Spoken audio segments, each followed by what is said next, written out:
हाँ तो दोस्तों, इस वीडियो के अंदर हम अल्फा लॉजिक के आईपीओ के बारे में बात करेंगे और जानेंगे कि इस आईपीओ के अंदर आपको कितना लिस्टिंग गेन मिल सकता है और आपको इस आईपीओ के अंदर अप्लाई करना चाहिए या नहीं। चलिए शुरू करते हैं। तो देखिए, सबसे पहले हम ये जानेंगे कि ये कंपनी क्या काम करती है। देखिए, जो कंपनी है 2020 में ये कंपनी स्टार्ट हुई है, यानी कि लगभग 2 से 3 साल ये कंपनी को स्टार्ट हुए हो चुके हैं।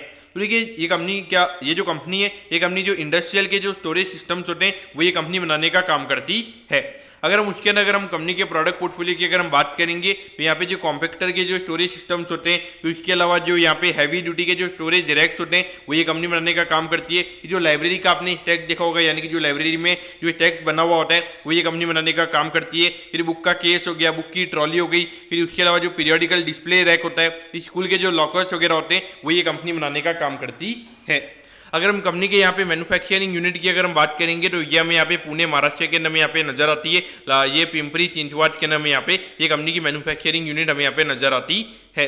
हाँ, कौन सी इंडस्ट्री के लिए कंपनी ने यहाँ पे काम किया हुआ है, तो यहाँ पर अगर आप देखोगे ऑटोमोबाइल इंडस्ट्री हो गया, ई कॉमर्स हो गया, फिर फूड इंडस्ट्री हो गया, इसके अलावा जो लॉजिस्टिक कंपनीज होती है तो इन इंडस्ट्री के लिए यहाँ पे कंपनी ने काम किया हुआ है। और अभी तक अगर हम देखेंगे तो लगभग 150 क्लाइंट्स को ये कंपनी अभी तक हमें सर्व करती हुई नजर आई है। तो देखिए, 150 क्लाइंट्स अगर आपने अभी इतना जल्दी सर्व कर लिया, लगभग 2 से 3 साल ही आपको स्टार्ट हुए हैं, तो मेरे ख्याल से देखा जाए तो डेफिनेटली कंपनी के लिए काफी अच्छी बात है।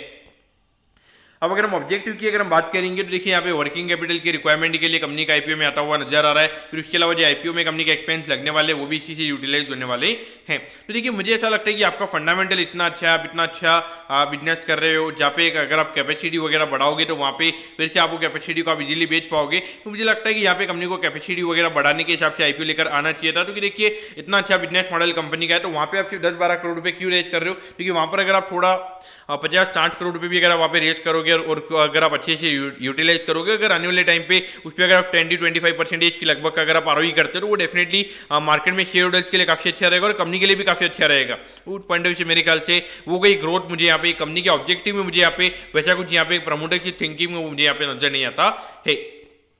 अगर हम कंपनी के फाइनेंशियल से पहले अगर हम कंपनी के प्रमोटर की अगर हम बात करेंगे तो देखिए, यहाँ पे कंपनी की एक पेरेंट कंपनी जिसका नाम है अल्फा लॉजिक टेक्नोलॉजीज लिमिटेड करके हमें यहाँ पे ये कंपनी के प्रमोटर नजर आते हैं।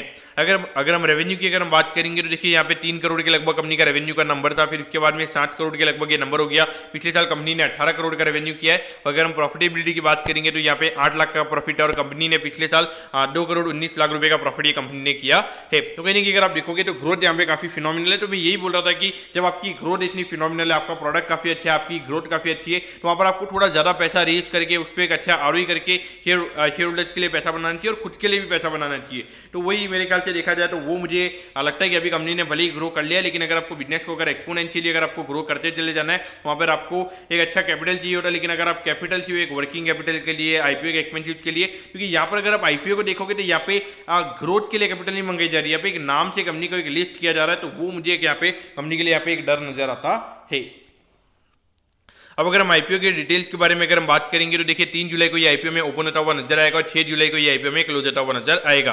यहाँ पे 96 रुपीज पर शेयर पे कंपनी शेयर दे रही है। लगभग 1200 शेयर का हमें यहाँ पे लॉट नजर आता है, यानी कि आई थिंक अराउंड 1,20,000 रुपये यहाँ पे एक लॉट को अप्लाई करने के लिए यहाँ पे लगने वाले हैं।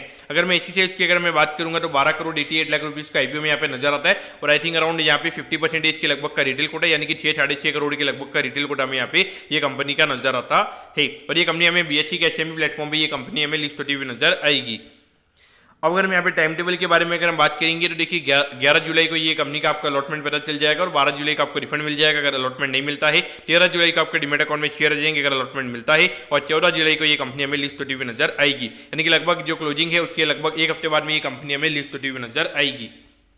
अब अगर हम वैल्यूएशन की अगर हम बात करेंगे तो देखिए, हार्डली 49-50 करोड़ के लगभग के मार्केट कैप पे ये कंपनी का आईपीओ आ रहा है और उसके हिसाब से अगर आप देखोगे तो हार्डली 22-23 का पी रेशियो में यहाँ पे नजर आता है। जिस तरीके से ये कंपनी ग्रो कर रही है, लगभग 40-50% के लगभग के ग्रोथ के नंबर्स हमें यहाँ पे नजर आते हैं। तो पीजी रेशियो की अगर हम बात करेंगे तो 1 के नीचे का पीजी रेशियो में यहाँ पे नजर आता है। तो वैल्यूएशन वाइज देखा जाए तो एक नॉर्मल काइंड ऑफ वैल्यूएशन पे कंपनी का आईपीओ आ रहा है। और अगर आप यहाँ पे देखोगे तो डेट कंपनी का थोड़ा यहाँ पे ज़्यादा था 0.86 था, लेकिन अभी कंपनी की इक्विटी भी बढ़ जाएगी तो डेट से रिलेटेड भी मुझे नहीं लगता है कि यहाँ पे कोई इश्यू रहेगा। तो मुझे लगता है कि यहाँ पे लिस्टिंग गेन के पॉइंट ऑफ व्यू से देखा जाए तो मुझे लगता है कि जो अभी हमने आज 4 आईपीओ की वीडियो आज हमने बनाई है तो उसमें से मुझे लगता है कि एक यही कंपनी है जो मुझे लगता है कि जिसमें सबसे ज़्यादा लिस्टिंग गेन आपको देखने को मिलेगा, क्योंकि यहाँ पे इश्यू साइज भी छोटा है और कंपनी भी मुझे यहाँ पे काफ़ी अच्छी नजर आई है। तो 4 कंपनीज में से अगर किसी के पास में एक बड़ा पैसा पड़ा है और उसको लिस्टिंग गेन के लिए ही अप्लाई करना है तो मेरे ख्याल से अल्फा लॉजिक के अंदर उसने अप्लाई करना चाहिए। और उसके अलावा long term point of view से भी देखा जाए तो मुझे लगता है कि यहाँ पे भले ही कंपनी एक बार के लिए कोई ग्रोथ पॉइंट ऑफ व्यू से पैसा नहीं बना रही है, लेकिन मुझे लगता है कि अगर ये कंपनी